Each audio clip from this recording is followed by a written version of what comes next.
Estimados participantes,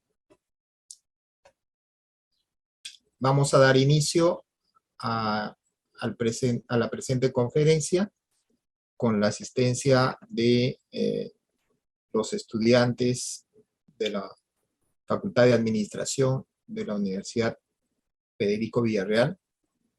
Asimismo, contamos también con el profesor responsable de esta solicitud al programa Parlamento Universitario. Para no esperar más, tendremos a cargo de esta conferencia sobre elaboración del proyecto de ley al doctor Jorge Rioja Vallejos, que ya está en sala, para que el día de hoy vierta sus conocimientos, su expertise en este tema, para lograr que los jóvenes que tengan como ciudadanos la intención de presentar en algún momento una iniciativa legislativa de acuerdo a la ley 26.300, o se ocupan algún cargo donde implica, ¿no?, presentar una iniciativa legislativa o ser hacedores de la función legislativa en el Estado peruano, puedan tener ciertos elementos y criterios para su formalización. Muy bien, señor Rioja, adelante. Gracias, Boris. En primer lugar, agradecer al colega José Urquizo por esa invitación y convocatoria que nos hacen a través de la Oficina de Participación Ciudadana del Congreso de la República. Igualmente expresar mi saludo a todos los asistentes. Y creo que el desafío resulta ser mayúsculo, el tener que hacer una clase de cómo se hace una ley o cómo debe empezar a crearse una ley para personas que no estudian derecho. Y es aquí donde debemos empezar a, de repente, poner el punto respecto a lo que es el tema de que no solamente las leyes lo hacen los abogados, y tampoco los que estudian derecho. ¿Qué significa ello? En primer lugar, jóvenes y amigos y amigas que nos acompañan esta mañana, creo que debemos empezar por, como se dice, el comienzo. A ver, ¿podríamos nosotros pensar en una ley o en un proyecto para hacer una ley si que no sabemos siquiera ni dónde estamos, qué queremos, ni para qué estamos? Yo pienso que no. ¿Y eso qué significa? En primer lugar, debemos ubicarnos en el contexto de lo que es el país, el Perú, como Estado-nación.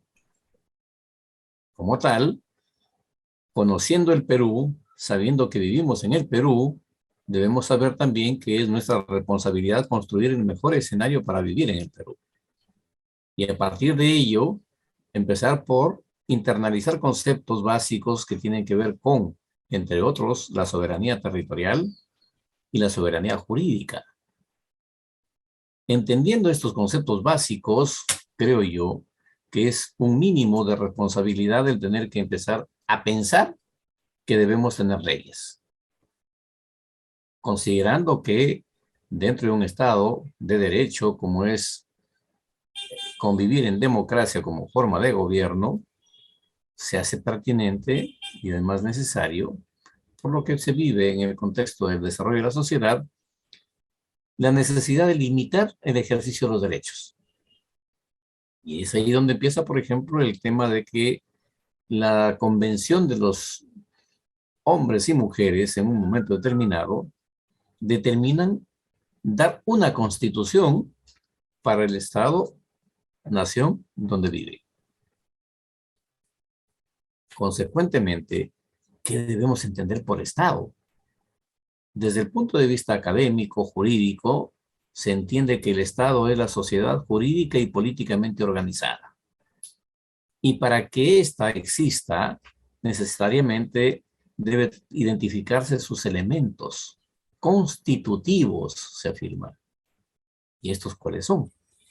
La población, que es la que decide si se convierte en un Estado, el territorio, que es el que debemos garantizar su inviolabilidad. Y por supuesto, un tercer elemento es el poder, pero es el poder político que se le reconoce a los nativos de determinada área geográfica en el mundo que se sustrae al escenario llamado país. Y es aquí que debemos un poco desmitificar el contexto de la tesis que se mantiene en la Constitución como poderes del Estado. Jóvenes, el neoconstitucionalismo nos trae una reflexión interesante. Es verdad que desde Montesquieu y todos los seguidores hasta la fecha inclusive se mantiene un discurso que a veces creo que no corresponde a la realidad. Me refiero puntualmente al escenario siguiente. ¿Cómo poder entender de que un Estado conviven tres poderes? Si producto del poder político, que es el que tiene el sujeto, persona humana, en su condición de ciudadano, y que en democracia va a delegarlo en los representantes, como son, por ejemplo, alcaldes, gobiernos regionales, legisladores y presidente de la República, para que estos, a su vez, en su nombre, tomen decisiones para administrar de mejor forma el Estado. Entonces, el neoconstitucionalismo nos dice lo siguiente: si consideramos de que uno de los elementos constitutivos del Estado es el poder, no pueden convivir dentro de ese Estado tres poderes.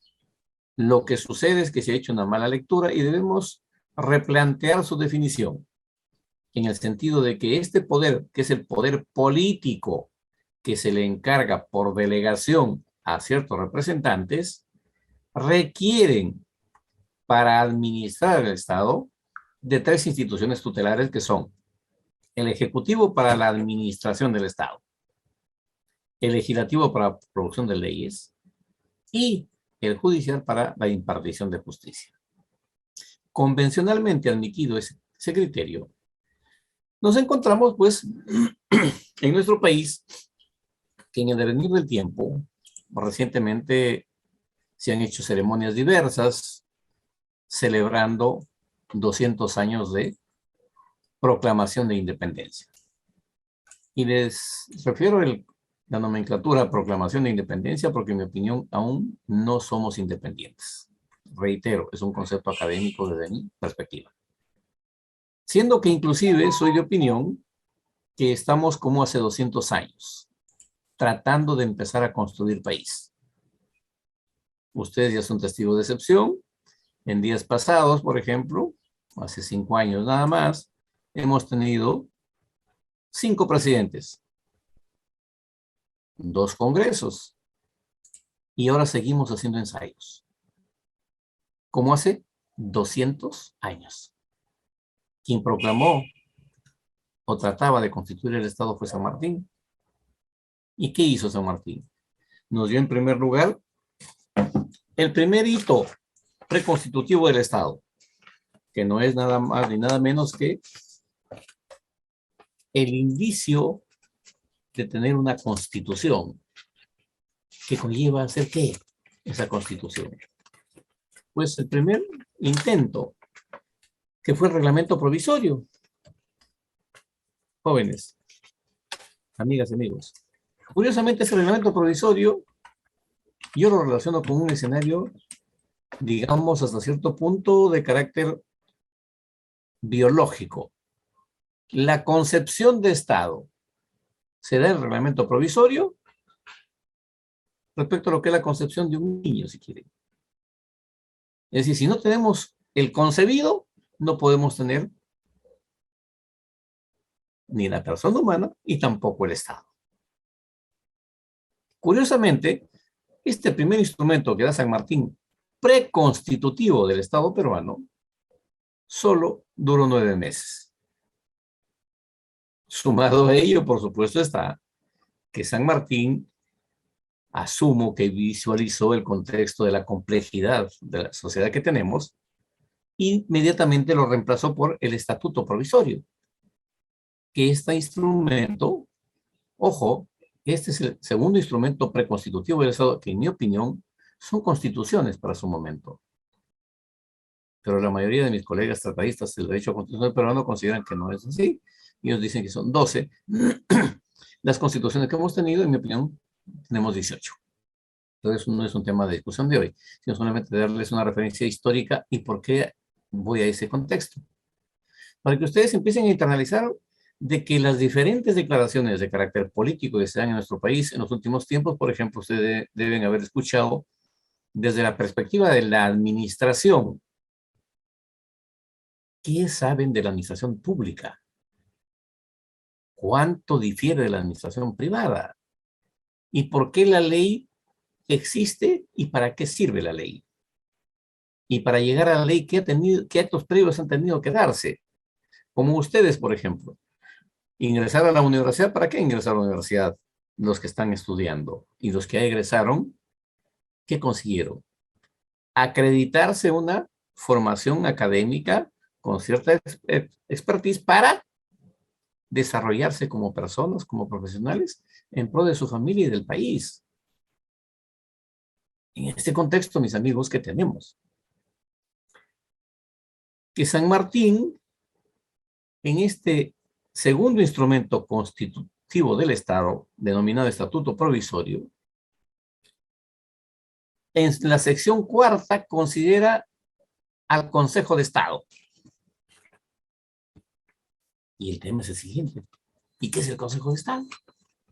Y fíjense, lo concibe como un colegiado integrado por diferentes representantes para resolver las crisis políticas en su condición de consejero. En estos últimos tiempos, nuestras autoridades vigentes invocan esta institución de hace 200 años que fue creada. Lo anecdótico es lo siguiente. En este momento no hay instrumento legal alguno que considere su existencia. Sin embargo, se convocan las autoridades de mayor jerarquía administrativa del Estado, como Consejo de Estado, se toman su fotito, toman su café a sumo y, por supuesto, en nombre del país, pretenden resolver los problemas sociopolíticos sin tener personería jurídica ni legalidad de existencia esta institución. Pues bien, ya tenemos entonces, digamos, una presentación primaria de lo que es el contexto del Estado y cómo funciona el Estado. Pues bien, ahora la tarea que me encomiendan es hablar con ustedes respecto a lo que es cómo se elabora un proyecto de ley. Mis amigos, mi perspectiva es la siguiente, empezando por que tenemos que definir los conceptos. ¿Qué entendemos por ley? ¿Podemos hablar de la ley sin saber qué es o cuál es el procedimiento procesal legislativo para hacer una ley? Pienso que no. Porque primero creo que debemos de recorrer todo el camino que nos permite llegar a tener la ley. Y vamos a encontrar una serie de peripecias que, diríamos, podrían impedir que se haga la ley. O es necesario que se haga toda esa socialización para efectos de que tener como producto la ley. Y vamos a encontrar, por supuesto, indicadores que son singularmente especiales y que pretendo compartirlo con ustedes. Y es aquí donde quiero hacer un punto de quiebre y quizá consultarle al colega Urquizo de cuánto tiempo disponemos. Porque si no tengo el tiempo, quizá me quedo la mañana hablando y de repente les hago perder otras clases.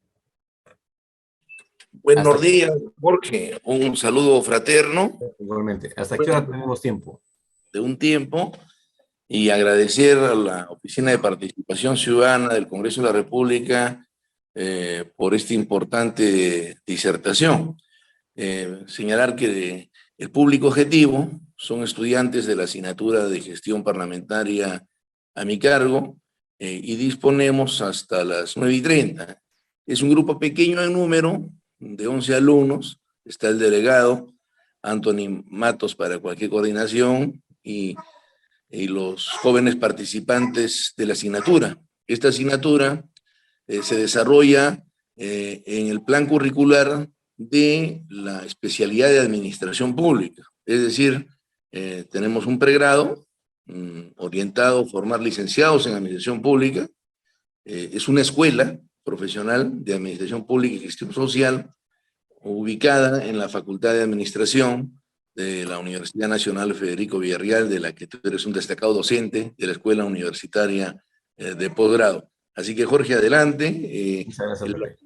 La solicitud, el requerimiento de este importante taller sobre formulación de proyectos de ley se dio en el marco que los alumnos están formulando de manera grupal un proyecto de ley, ¿no? Entonces, Perfecto. un taller ya. Solo Gracias, Jorge. para dejar un espacio para preguntas de repente y no quedarme colgado en el tema. Genial. Entonces ahora ya organizo mi temática y vamos a compartir con ellos lo que corresponde a la dinámica más, digamos, pues, corta posible. Decíamos entonces, jóvenes, lo siguiente. Primer escenario. Si queremos presentar un proyecto de ley, tenemos que conocer el país. Y eso implica realidad nacional. Si ustedes quieren presentar una iniciativa legislativa, tienen que en este escenario, realidad nacional, Perú, costa, sierra y selva, identificar un problema que en vuestra apreciación consideren necesita de una ley para ser solucionado. ¿Y eso cómo se explica? ¿O cómo lo conozco? Fíjense, jóvenes, en mi desarrollo académico no tuve la oportunidad, por ejemplo, de lo que tienen ustedes hoy, el escenario de Internet. Quieren conocer los problemas del país y, como decía su profesor, mi colega Urquizo, tienen ustedes herramientas a la mano. Basta revisar, creo que 2 escenarios. Primero, el Ministerio de Economía y Finanzas y la ejecución presupuestal que hacen las instituciones públicas que reciben presupuesto público todos los años. Y van a encontrar ustedes una decepción. Al menos el 90% no ejecuta ni el 60% del presupuesto que le dan. El segundo escenario es que para que ustedes identifiquen los problemas del Perú que consideren que requieren de una ley, pueden empezar por revisar por lo menos el perfil que tienen en su página web los 26 gobiernos regionales y tratar de identificar qué problemas son los que son, como dicen algunos, recurrentes o que tienen mayor incidencia en el desarrollo socioeconómico del país. Por un detalle como el siguiente, amigos. Si ustedes no conocen el Perú y sus problemas, se va a hacer muy difícil hacer una iniciativa legislativa que efectivamente tenga eficacia en lo que es el desarrollo social, privilegiando un escenario que la Constitución lo define en su artículo 1. ¿Qué significa eso?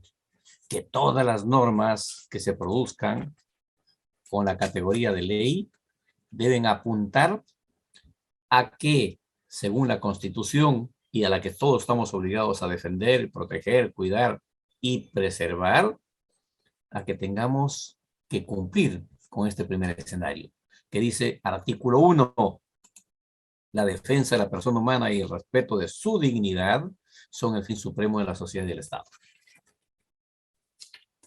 Óigame, pero fíjese, el otro día he leído una ley que se publica en el peruano. Y dice, declara esa necesidad pública e interés nacional la creación de una provincia. Solo estoy haciendo un escenario de diagnóstico de enunciados. No voy a calificar al autor, ni mucho menos a quien es el que promovió dicho evento. Amigos, en mi apreciación considero que ese tipo de normas deben estar prohibidas. Porque considero que no resuelven nada. Pero de eso tenemos. Sumado a ello, entonces, mis amigos, podemos hacer lo siguiente. Fíjense. Tenemos nuestros derechos políticos habilitados, sí. Artículo 31 de la Constitución. Podemos elegir y ser elegidos. Es decir, debemos ser protagonistas en el quehacer político. ¿Y saben para qué? Por un tema social simple. Para no quejarnos de las autoridades que resultan siendo elegidas.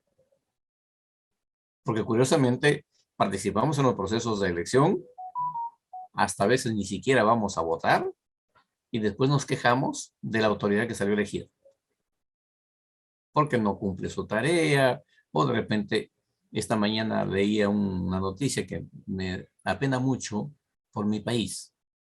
Dice, prisión preventiva para el gobernador regional de Madre de Dios. Y creo que de los 26 gobernadores regionales hoy, más de la mitad está con procesos por ese tipo de delitos, acusados de haber cometido ese delito.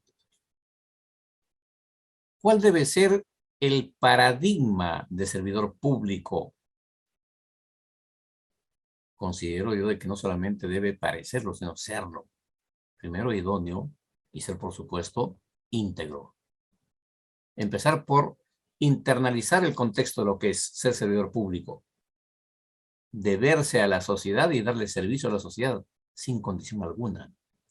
Al contrario, con gratitud, porque gracias a esta comunidad en la que convivimos, percibimos un salario para poder compartir con la familia. Ustedes de la administración, mis amigos, están en la obligación de ayudarnos a reconstruir la burocracia del Estado. No es posible que en los últimos 40 años que tratamos de fortalecer la democracia y vivir en democracia, tengamos que seguir observando de que no hay expresidente de la República que esté procesado. Y ojo, es el primer funcionario del Estado. Y se supone que es el modelo de hombre o de ciudadano para el país y las nuevas generaciones. En verdad creo que no, nada de lo que se está haciendo está bien. Y es por ello que es necesario y urgente tener que replantear el contexto de una nueva sociedad. Y ahí viene un punto de quiebre.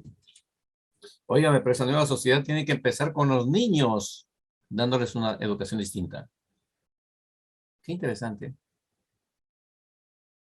Conozco de que hay muchos profesores que se han ido hasta Finlandia porque se considera en el mundo que Finlandia es el país que tiene cero analfabetismo y cero corrupción.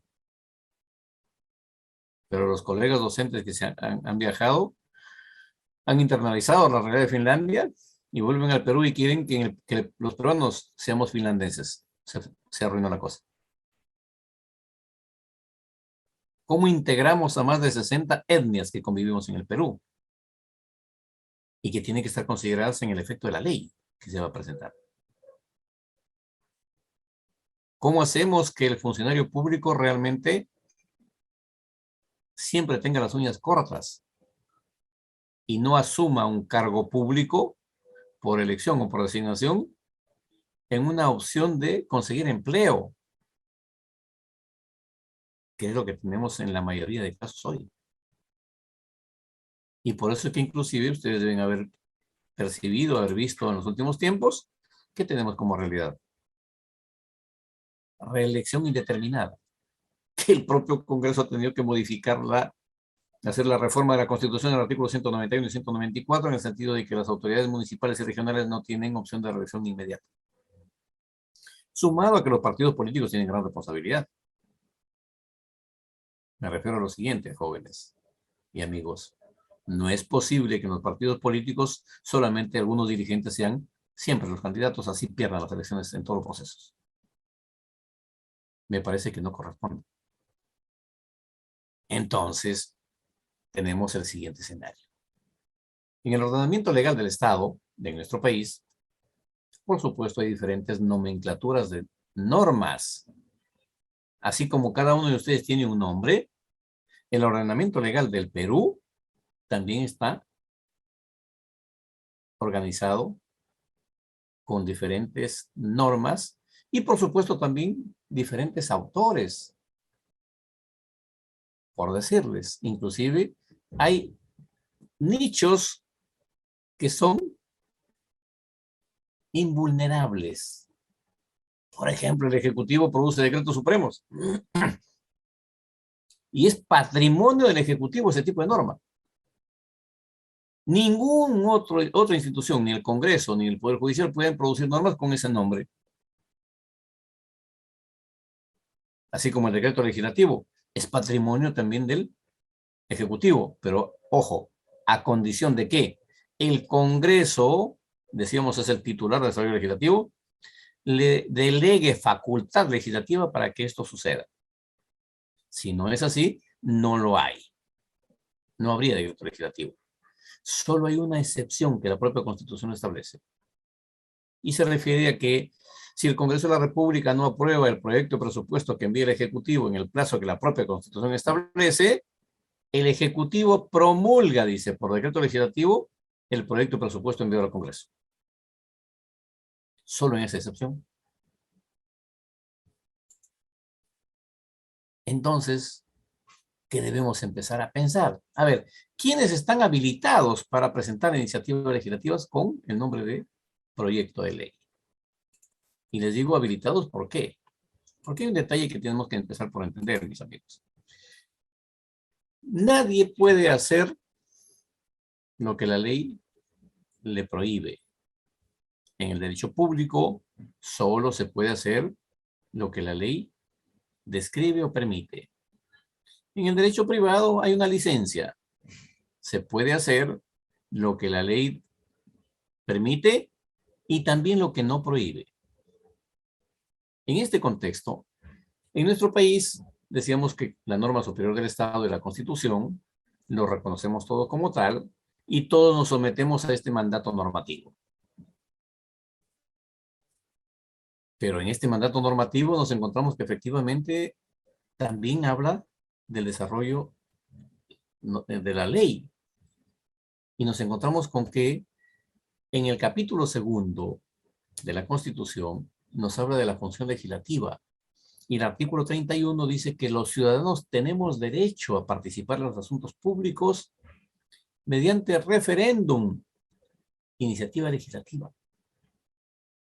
Y hay un tema que a veces no se entiende mucho, pero es pertinente internalizarlo. Este artículo 31 no está solo. Y no porque lo diga el artículo 31 yo puedo ejercer el derecho. No es así. ¿Qué significa?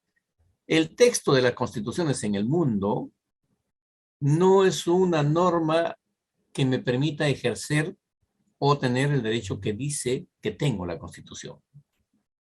Se concibe en el ámbito dogmático y doctrinal de que el texto de las constituciones tiene carácter meramente declarativo para que el legislador, en este caso nuestro Congreso, que tiene la categoría de órgano constituido, pueda hacer el desarrollo normativo que en el devenir del tiempo nos permita acceder a ese tipo de derechos que nos reconoció el constituyente originario cuando hizo la Constitución. Es así, por ejemplo, que este artículo 31 de la Constitución tiene vinculación, conexidad, concordancia con lo que establece el artículo 79 de la misma Constitución, el 102, el 103, 104, 105, 106, 107 y hasta el 108 inclusive. Y fíjense lo que dice el 107. Que el presidente de la República y los congresistas tienen derecho a iniciativa en la formación de leyes. Agrega, también tienen el mismo derecho en la materia que les son propias los otros poderes del Estado, las instituciones públicas autónomas, los gobiernos regionales, los gobiernos locales y los colegios profesionales. Y ponen un enunciado adicional. Asimismo lo tienen los ciudadanos que ejercen el derecho de iniciativa conforme a ley. Y ahí viene el punto. Iniciativa legislativa conforme a ley. ¿Y cuál es el ordenamiento legal que tenemos en el país en cuanto se refiere a normas de carácter formal y que efectivamente tienen incidencia práctica en la realidad del país? El artículo 72 del reglamento del Congreso dispone lo siguiente. Dice que mediante el procedimiento legislativo se persigue aprobar leyes de carácter general y resoluciones legislativas, las mismas que pueden ser. Leyes orgánicas, ¿para qué sirven? Para crear instituciones públicas. En la ley orgánica, además, eso requiere votación calificada.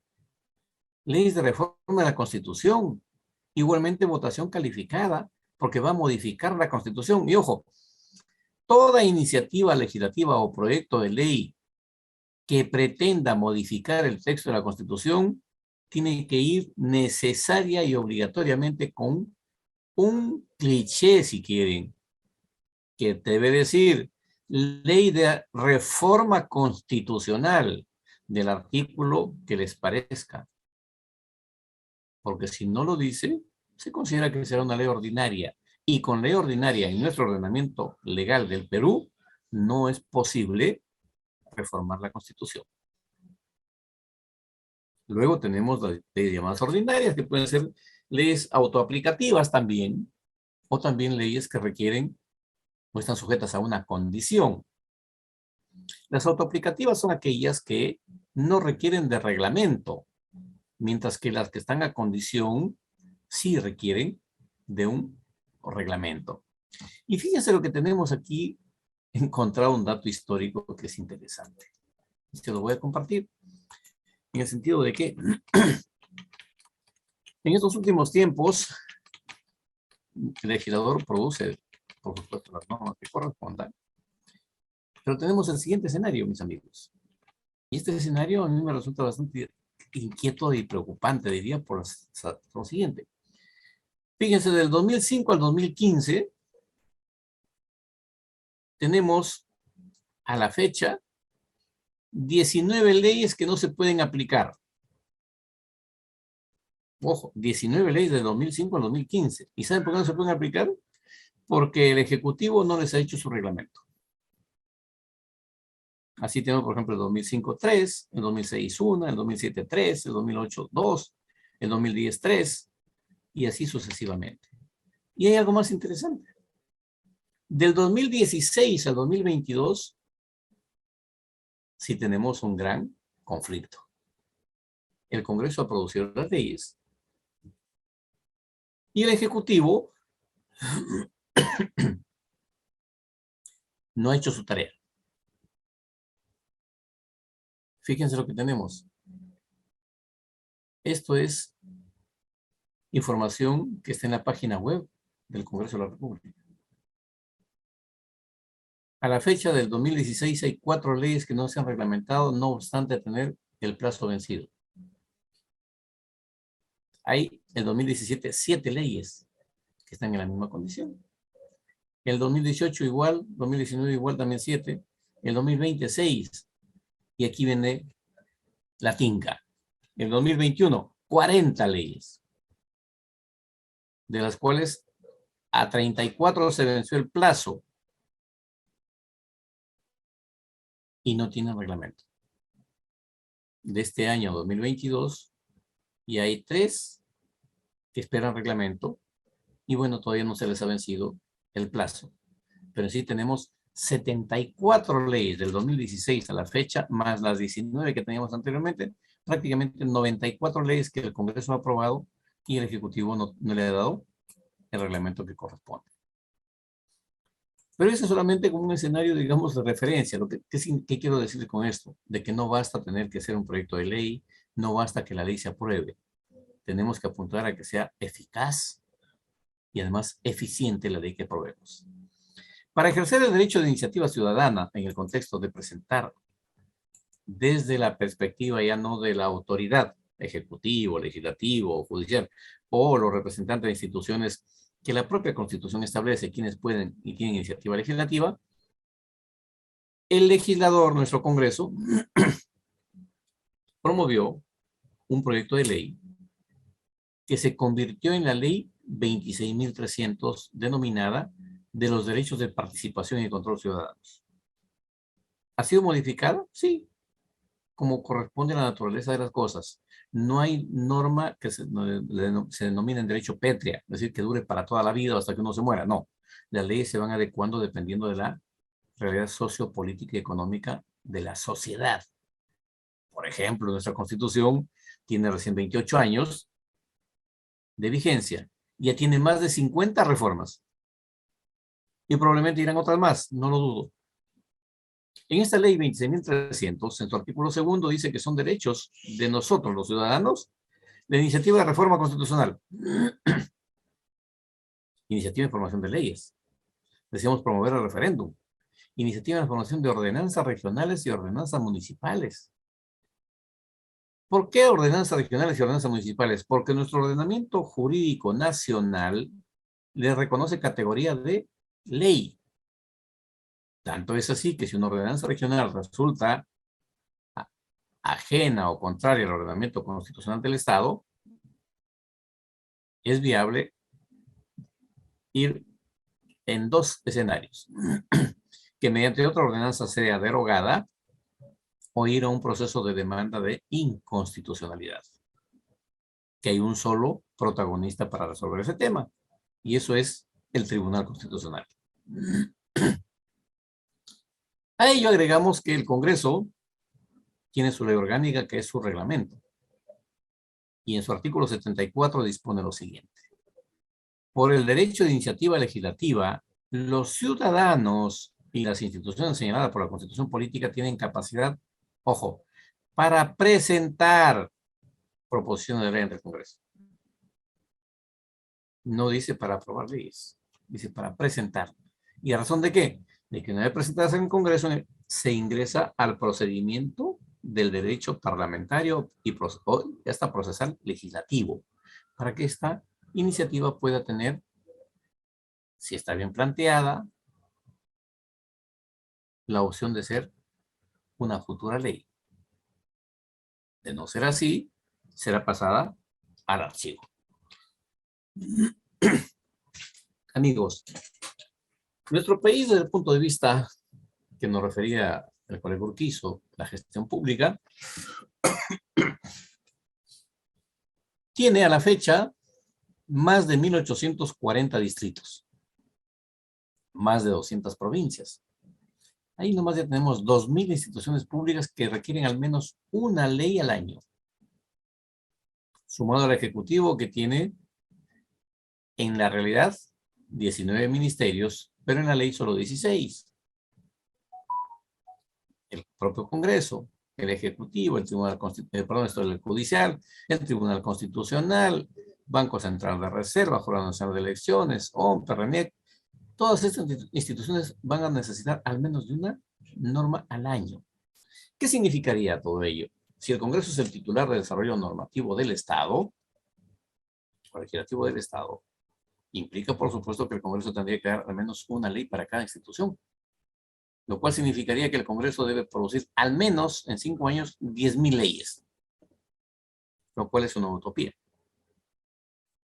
¿Qué ha hecho el legislador en este contexto? Ha delegado facultad legislativa mediante la ley 27.867, denominada Ley Orgánica de Gobiernos Regionales, en su artículo 37, delega en el Consejo Regional la facultad de aprobar ordenanzas regionales. Y en la ley 27.972, orgánica de municipalidades, en los consejos municipales, para que también aprueben ordenanzas municipales. Y por supuesto, con ello, ya no había necesidad de que el Congreso apruebe las 2.000 leyes que tendría la obligación de hacerlo, porque ya delegó facultades. Hemos tenido algunos incidentes, por supuesto, dependiendo de mucho también del interés de los gestores públicos. Me refiero puntualmente a un ex, en ese entonces era presidente de gobierno regional de Puno, que promovía la aprobación de una ley, de una ordenanza regional, en el sentido siguiente: que se declara región autónoma Aymara, y que por supuesto tenía que ser o debería tener su policía y sus fuerzas armadas. Y luego tuvimos un escenario en el gobierno regional del Cusco y también de Huánuco, que los dos simultáneo, no sé si conversados o coincidieron, aprobaron, por ejemplo, declarar la hoja de coca como un producto nacional.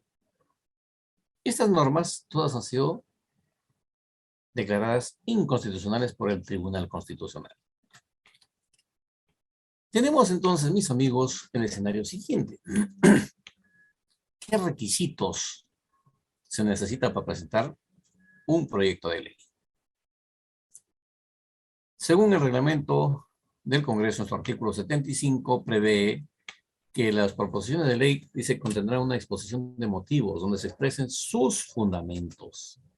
Esto es, justificar la necesidad sociológica, filosófica, antropológica y todo el contexto ancestral que tiene nuestra sociedad, poner en evidencia de que es de repente hasta urgente que se apruebe la propuesta de norma para garantizar, por ejemplo, el contexto de lo que es el legado ancestral de las comunidades nativas que tenemos en el Perú.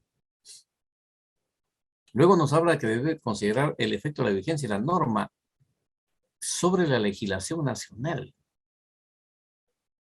¿Qué significa eso?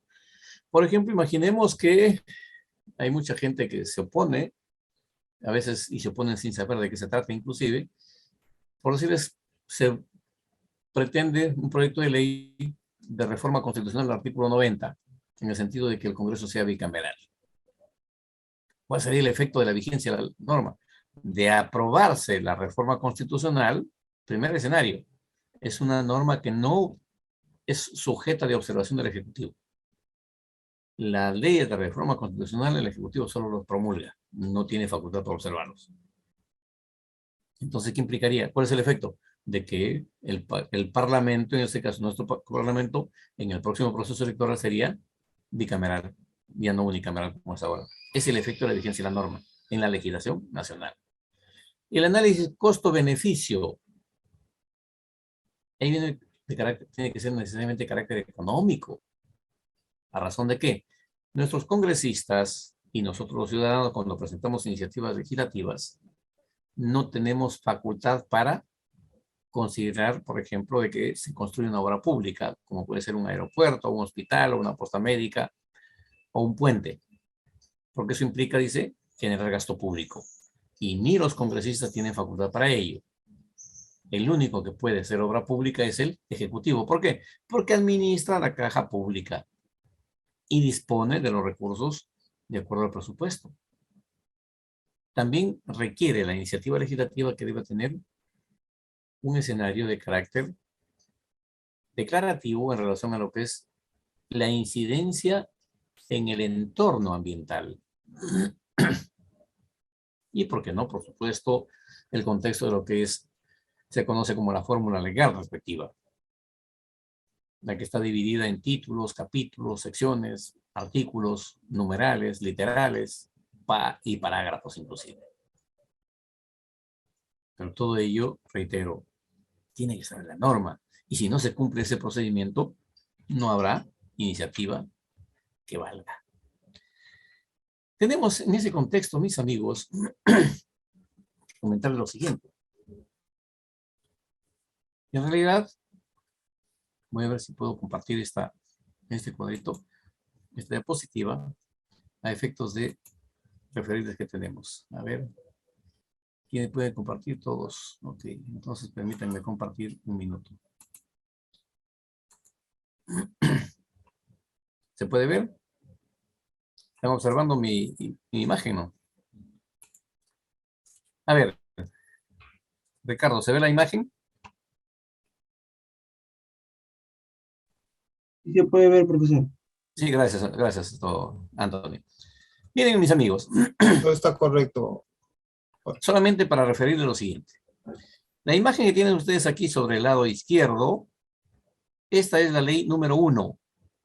Es el texto de la ley 1 que obra en los archivos del Congreso de la República. Esta ley 1 data del 20 de octubre de 1904, lo que significa que desde la independencia del 28 de julio de 1821 hasta el 20 de octubre de 1904, la legislación en el Perú, las leyes no tenían números. El Congreso publica esta ley con el número 1 el 20 de octubre de 1904 y dispone en su artículo 1 que a partir de la vigencia de esta ley, todas las leyes, dice, y resoluciones legislativas tendrán numeración correlativa. Y como ustedes pueden ver, en este contexto de este triángulo, que cuando se estudia derecho se le conoce como la pirámide de Kelsen, está organizado de manera jerárquica, de mayor a menor, las normas que tenemos en nuestro país. Y ustedes van a ver aquí sobre el lado derecho, hablamos de leyes constitucionales y también de un decreto ley. Y también van a ver ustedes que dice normas legislativas y aquí abajo normas administrativas. Porque esta es la estructura normativa del Estado. Acotando lo siguiente, de que inclusive deben haber escuchado ustedes de un escenario de fe de ratas. ¿Y eso qué significa? Hay una ley. Qué curioso, fíjense, y resulta anecdótico para mí. La ley, como sería esta ley 1, lo aprobó el Congreso después de la iniciativa, dictamen de comisiones, debate en el Pleno, autógrafa, promulgación por el presidente de la República, publicación en el peruano y conocimiento público. Pero si en esta publicación se incurrió en un error, la ley de fe de ratas dice que si se advierte el error hasta 10 días después de su publicación, el secretario de la PCM con un oficio dispone que se corrija. Considero que no corresponde. Claro, la misma ley dice que pasado ese plazo, solo podrá corregirse con otra ley. Pero eso es lo que tenemos en nuestro país. Entonces aquí, mis amigos, van a ver ustedes que dice, en principio la Constitución es hecha solamente por un órgano llamado Asamblea o Congreso Constituyente. Y tiene mandato constituyente originario, pero también tiene límites. Esos límites son, por ejemplo, de que no puede disminuir los 24 numerales que nos reconocen derechos fundamentales en la Constitución vigente. Puede incorporar, más bien sí. Por ejemplo, puede incorporar 2 derechos que no están aún en el ordenamiento de nuestro país. El derecho a la verdad y el derecho de acceso a Internet. Como ven, luego la ley orgánica, leyes ordinarias, ordenanza municipal, ordenanza regional y los tratados internacionales, incluidos los de derechos humanos. Y es precisamente respecto a los tratados internacionales que tiene un correlato con lo que es el artículo 56 de la Constitución, a través del cual, para que estos tratados tengan vigencia en nuestro país, se necesita que el Congreso los apruebe. Hemos tenido en días pasados, por ejemplo, el acuerdo de Escazú. El Congreso no lo ha ratificado. Por lo tanto, no estamos obligados a cumplir las condiciones que dispone dicho acuerdo. En cambio, ¿estamos obligados al tema de los tratados de derechos humanos? Sí. La Convención de Ginebra, en algunas partes. Por ejemplo, no estamos obligados respecto a la Convención de Ginebra en el protocolo 1, que dispone que se reconocen grupos beligerantes a aquellos sujetos que se alzan en armas a fin de cambiar el statu quo del Estado. Curiosamente, el Perú no suscribió ese protocolo 1. Y es por eso que hoy se habla de Chavín de Huántar, si no, quizás de repente estaríamos contando otra parte de la historia de nuestro país. Tenemos la resolución legislativa, el decreto legislativo. Y, por supuesto, la norma de mayor jerarquía administrativa es el decreto de urgencia. Pero aquí tiene una naturaleza especial de la norma. ¿Y a qué me refiero? A que es objeto de control de parte del Congreso, por una sola razón. Siendo una norma administrativa, porque lo aprueba el Consejo de Ministros, y al generar gasto público, el Congreso tiene la facultad para revisarlo. De encontrarlo coherente, digamos que lo legitima. De no ser así, lo deroga. Y como ven, hay decreto supremo, resolución suprema, resolución ministerial y una serie de otras normas que nos van a ayudar, creo, a desarrollar el contexto de la propuesta. En este mismo escenario, mis amigos, comentarles igualmente que nuestro Congreso ha modificado su artículo 75 y que tenemos como realidad que al haberlo modificado, tenemos por supuesto que comentarles que este formato es un nuevo formato que es el que tenemos y les vamos a presentar hoy. Y tiene este escenario. ¿A efectos de qué? Como ustedes comprenderán, nada se hace simplemente por imaginación. Hay que cumplir con formalidades. Y dentro de esa formalidad está aquí un tema como es el siguiente. Nos hemos permitido glosar y segmentar el nuevo formato con los nuevos requisitos que instituye el Congreso al haber aprobado una resolución legislativa el año pasado. Miren lo que dispone. Fíjense, acá se dice formato y hemos hecho la práctica en vivo en diferentes grupos. Y aquí dice proyecto de ley número. Y aquí debajo dice espacio para uso interno. ¿Qué significa? De que el autor del proyecto no le va a poner el número. Le va a poner el número cuando lo presente en mesa de partes del Congreso. ¿Quién lo reciba? Y por supuesto aquí va el enunciado primero. Proyecto de ley ¿qué? Imaginemos que queremos modificar la ley universitaria. El artículo 10. Proyecto de ley que modifique el artículo 10 de la ley universitaria. Pero si queremos reformar la Constitución, el artículo 70 respecto, o el 50, respecto a la libertad de creer. Proyecto de ley de reforma del artículo 50 de la Constitución. Y aquí va el enunciado, va el título. Y por supuesto viene el contexto de que esto está previsto para que sea desde la perspectiva del Congreso. El congresista, integrante del grupo parlamentario. ¿Por qué? Porque en nuestro Congreso, por su reglamento, las iniciativas legislativas de los señores congresistas se presentan por grupo parlamentario.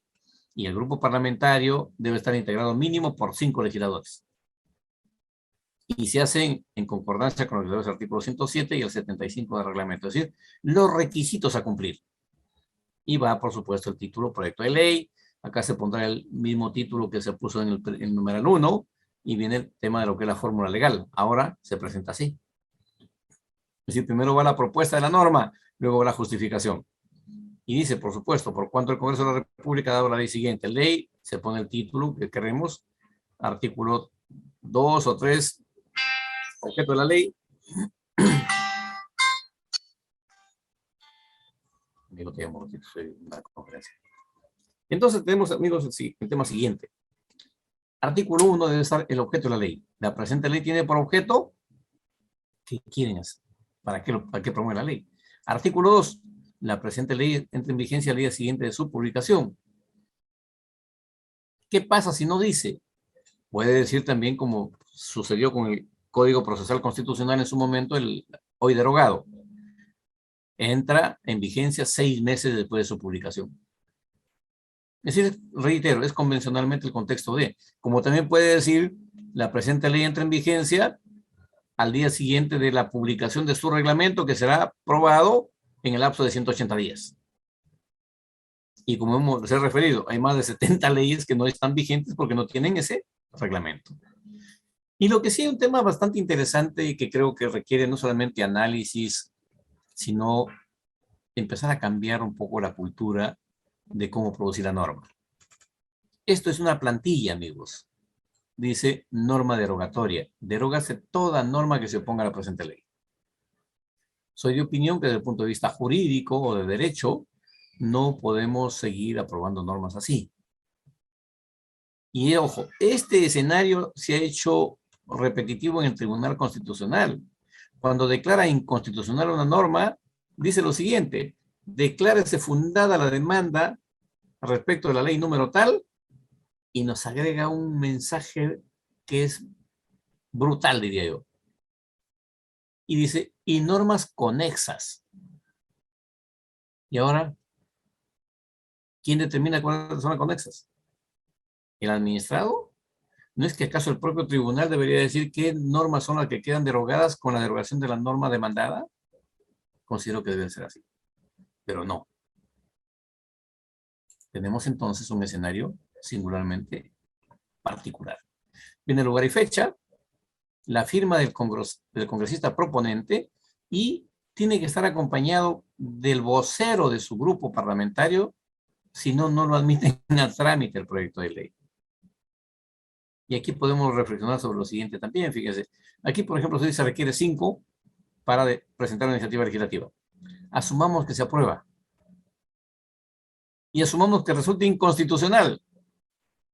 Para demandar los congresistas la inconstitucionalidad de la norma que ellos han aprobado, tienen que adjuntar el 25% de firmas de los congresistas. Es decir, al menos 33 o 35 firmas. Si no, no les admiten la demanda. Es curioso, ¿verdad? Para presentar los 5 y para demandar su derogatoria, al menos 35. Luego viene, por supuesto, la exposición de motivos, los considerando el por qué queremos que se apruebe la norma. Y es aquí donde decía que vienen los cambios. Nos ponen antecedentes legislativos. Aquí se deben expresar qué normas son las que preceden a la norma nueva que queremos hacer o la modificatoria, la vigencia de la norma sobre la legislación nacional que hemos comentado, precisar la propuesta legislativa, a qué se refiere puntualmente y qué finalidad persigue, el análisis costo-beneficio. Y ahora nos agregan, además de eso, dice efectos monetarios, impacto económico y un tema adicional, vinculación con el acuerdo nacional. Jóvenes, este último enunciado, de repente considero que puede ser realmente interesante y trascendente. Sin embargo, tenemos el escenario siguiente. Amigos, el acuerdo nacional no es más que una declaración de un grupo de políticos que se reunió en algún momento y a la vez instituyó 32 propuestas de políticas públicas. Los gestores de esa propuesta, ojo, no tienen ningún mandato normativo. No está aprobado por ley alguna, que considero debe haberse hecho. Ese acuerdo político debieron haber hecho una ley, que estas son las propuestas de políticas públicas para los próximos 20 años para el Perú. Y cualquier gobierno que asuma debe continuar con ese proceso. ¿Para qué? Para no estar 200 años en ensayos, porque todos los que toman el poder tienen su propia perspectiva de ser gobierno y de hacer patria, diríamos nosotros. Creo que no corresponde a la realidad. Siendo yo así, por supuesto nos encontramos con que hay mucho por hacer y más bien creo que dejamos, si les parece, un poco el contexto de lo que es algunas preguntas que tuvieran. Lo dejo ahí con la finalidad de que, si consideran pertinente, quizá, y en tanto la realidad lo permita en los próximos tiempos, hacer una práctica in situ con la anuencia de Pepe Urquizo. Muchas gracias, jóvenes. De acuerdo, Jorge, agradecerte por la brillante exposición y más bien, jóvenes, pueden plantear sus preguntas al doctor Jorge Rioja.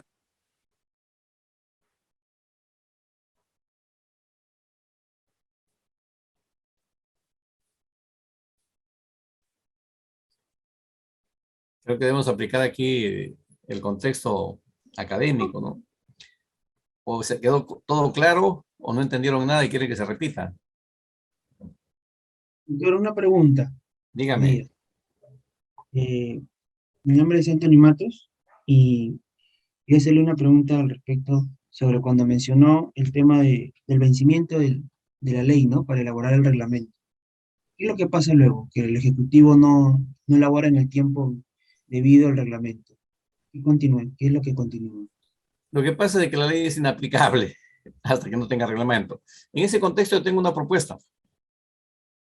Vencido el plazo del que le dieron para que el Ejecutivo dé el reglamento y no hay reglamento, el ministro del sector deje el cargo automáticamente. Y debe aprobarse una ley en ese sentido. Igual como, por ejemplo, lo que tenemos hoy, ¿no? Si el Congreso no cumple con su tarea, respecto a lo que es en este momento, por ejemplo, elegir a los funcionarios públicos que tienen ellos, entre otros, Tribunal Constitucional, Defensor del Pueblo, Director del Banco Central de la Reserva. Una vez conversado con un expresidente del tribunal, yo creo que debería reformarse la Constitución en el sentido de que si el propio Congreso no cumple con la tarea de elegir a los funcionarios que le toca, se disuelve de puro derecho y asumen los accesitarios. Y ellos sí tendrán que elegirlo porque saben de que en todo caso también van a ser disueltos. Y bueno, la respuesta fue, me dijo, no, pues me dices una propuesta draconiana, doctor, me dijo, si no podemos tomar el país. Pero reitero, creo que en nuestro país, me refiero puntualmente al contexto siguiente. Si no hay coacción, no hay acción. Somos indiferentes porque uno de los principios básicos de la sociedad, como es la solidaridad, se ha extinguido. Y lo que sí tenemos como referente permanente es la indiferencia para con los semejantes. Y creo que eso no debe continuar. Ustedes son una nueva generación y que deben empezar por internalizar la finalidad de la sociedad, preservar la especie. Profesor Rioja, buenos días. Hola, hola. En ocasiones había visto en algunas estructuras de algunas leyes que mencionaba la sección de antecedente y no estoy no estoy muy seguro de qué cosa exactamente va ahí o qué se llega a poner en esa sección de antecedente. Fíjate, las propuestas a veces llegan de alguna manera no como está la plantilla que ustedes pueden encontrar en la página web del Congreso. Si ustedes revisan la página web del Congreso, todas las iniciativas legislativas tienen la misma estructura. Es decir, es una plantilla. Cuando se habla de antecedentes, debe ser como parte integrante de alguna justificación de la norma. Y aquí debo precisar también lo siguiente, jóvenes. Las iniciativas legislativas respecto a una ley ordinaria, que por ejemplo que modifica otra ley, tienen una estructura similar a una ley orgánica. La ley orgánica se diferencia, ¿por qué? Porque en la ley orgánica va a venir definida la estructura de cuáles serían, por ejemplo, los cargos que van a ocupar los funcionarios de crearse la institución. En este momento, por ejemplo, de repente ustedes si revisan ya a la próxima clase y lo conocen con su profesor, la ley, o el proyecto de ley, perdón, que envió el Ejecutivo sobre el Ministerio de Ciencia y Tecnología. Ahí va a decir el ministro, cuántos viceministros, cuántas direcciones, y eso viene en la ley orgánica. Y ahí decíamos que debemos precisar lo siguiente. Las ordenanzas regionales tienen otra estructura. Las ordenanzas municipales también. Porque recuerden que estas normas también tienen categoría de ley.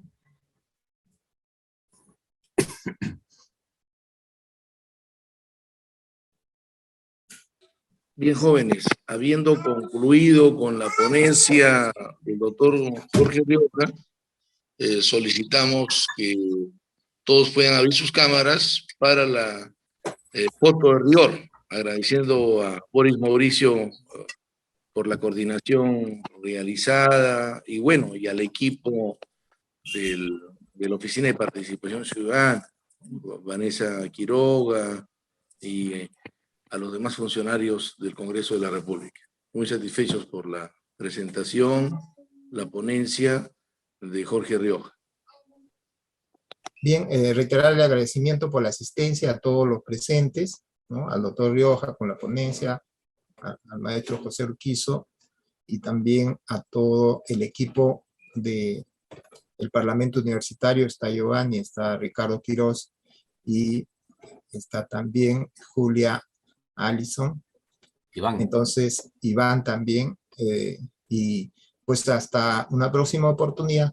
Y espero que les haya sido de mucha utilidad esta ponencia y sigamos todos construyendo una ciudadanía más participativa y democrática. Muchas gracias, Jorge. Y un saludo muy especial. Buenos días, Pepe. Mis saludos. Gracias, Jorge. Hasta pronto. Un abrazo. Hasta pronto.